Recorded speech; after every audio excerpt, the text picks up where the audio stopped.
As someone who just got into 3D printing, you may not know exactly where to start when it comes to modeling your own sort of designs and making edits or changes to others as well. So in this video, I'm going to go through all of the programs that I use on a daily basis when making these designs myself. Now, I'm still a beginner to this whole thing myself and learning a lot, but these programs make a world of difference and are super easy to use and are also free. So let's start with Tinkercad. Okay, so Tinkercad allows you to get started with modeling and designing simple things very easily. And you can go further than simple in Tinkercad, but this is definitely a great place to get started with 3D modeling.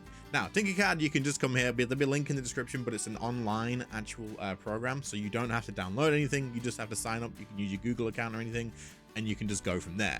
But on the right hand side here, you're gonna have things that you can just drag and drop, and you can sort of build from this. And then once you've built whatever you want to do, you can then export this as an STL file, print it straight away. Now, it's super useful for loads of different things, not just specifically making like shapes and stuff, of course, but you can do things like create boxes if you need to do that. You can create loads of different things, right? It's not just boxes, it's not like the most simple thing ever, but it is really simple to keep on top of and actually learn how to do it. For example, if you wanted to make a quick box, you could quite easily just do that by, dragging this in here, and then you would combine them up the top. If you combine a hole, which is this transparent object there, with a solid object, you will then have the inside of this open. So anybody can do this to get started with it. Is super easy. If you make mistakes, you can just ungroup things and fix them. You can specify exactly what sort of measurements you need, so you know exactly how big things are coming out. And you can use this for many different things. For example, in a previous video, I actually mentioned this phone case here that I use to actually add to my tripod so I can record B-roll for videos like this. But I made this in Tinkercad by adding a GoPro mount adapter to a phone case that I just got the measurements for, and just made the whole case through this. You just put the measurements in that you need, then you add space for the actual camera hole and all that sort of stuff. And then you can export it and pop it onto your 3D printer. But honestly, I use Tinkercad all the time, and you'll notice that even if you do start learning how to use other programs, you'll find yourself coming back here if you need to make something simple, because it's so fast and easy to do. So definitely add this to your list of things to take advantage of, because it is super useful. So definitely add this to your list of websites to keep bookmarked, because it is incredibly useful. And like I say, if you're getting started, this is the place to be. So moving on to number 2, we actually have today's video sponsor, Hit'em 3D. But this is an insanely useful tool, and you can get started for completely free. So Hit'em 3D allows you to take an image of something that you've created or designed yourself, or if you just have something you'd like to take a picture of and make a 3D model of it, you can do that, pop it in here, and have it make that model that you can just pop on a 3D printer straight away. So the way this works is when you create your account, which is completely free, you get given a good chunk of credits that you can then generate these models straight away. And the lower the resolution that you use, the less of these credits it will cost. But if you still print the lowest resolution, you still get really good printable stuff. Then literally all you need to do is drag and drop the image that you actually want to make into a printable model, and then make sure that you actually have the resolution that you're going to use. Now, again, 512p is absolutely great, but I'm going to be using the 1536p Pro just to check this out too. Texture allows it to do color and all the different textures and stuff for it, and then we just have to hit generate. Now I'm going to be using this image, which is one of the laughing emotes for the YouTube channel. I thought it'd be kind of cool if we could print a model of this, so we'll see how it turns out. And there it is. We have a full model from our image that we can now download and just 3D print straight away. Now I'm going to download this in STL so that it just goes straight into Bamboo Labs, but it won't hold the colors if you do that. You can download it in GLB, which will allow you to then convert it to 3MF and then hold the colors. But for now, we'll just pop in the STL and see how it looks. And there it is. On the left, we have the 512p one that we did earlier. And then on the right is the higher resolution one. Look at that. That's actually crazy how we could now just take the image that we had for an emote and have a 3D printable figure that we can actually just like scale down and print it out if we wanted to. So definitely check out Hit'em 3D. There'll be a link in the pinned comment and in the description, and thanks for sponsoring the video. So another free and incredibly useful program that I use a lot is Autodesk Mesmixer. I used this recently because I'm working on printing a 1 meter version of this Flexi Red Gyarados. In fact, is its head. So I'll show you what tools I used. So now the model's imported, what I needed to do was separate all of these pieces so that I could print them like to the full size of the print bed, which is displayed here, right? So rather than editing this down myself and selecting all the individual pieces and having to like, edit them out in like Blender or something, come over to here, press edit, and just press separate shells. Mesmixer will automatically separate all of these shells, allowing you to just select them and move them at will by going back to edit and transform. you can just move it over here and then you can export them all individually. And then if you needed to select all these other pieces here and make sure that they're all selected together, you can then combine them and transform and move them again, and then export this as one full model too.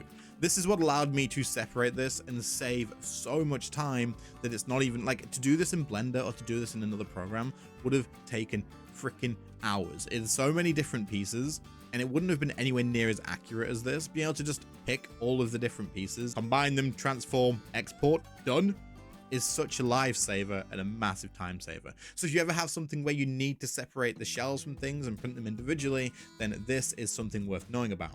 But there's still loads more things that is super useful in this program, so let's move on. Now, another project that I'm working on the Pokemon channel is a full-size, life-size Umbreon. Now, this here is representing my print bed, right? So obviously, I can't just take Umbreon, pop them on the print bed, and be like, boom, it's done, right? You're gonna have to separate this into different print size pieces and then glue them all together in the end. Mesmixer is insanely useful for this because all you need to do is head over to the select bit here and then find the bit that you want to separate. So let's just take a little bit of his like leg here so we can actually, you know, separate this off and print it in the actual right size. You're going to click select, and then you're going to just like make sure you highlight a full circle around where you want to slice.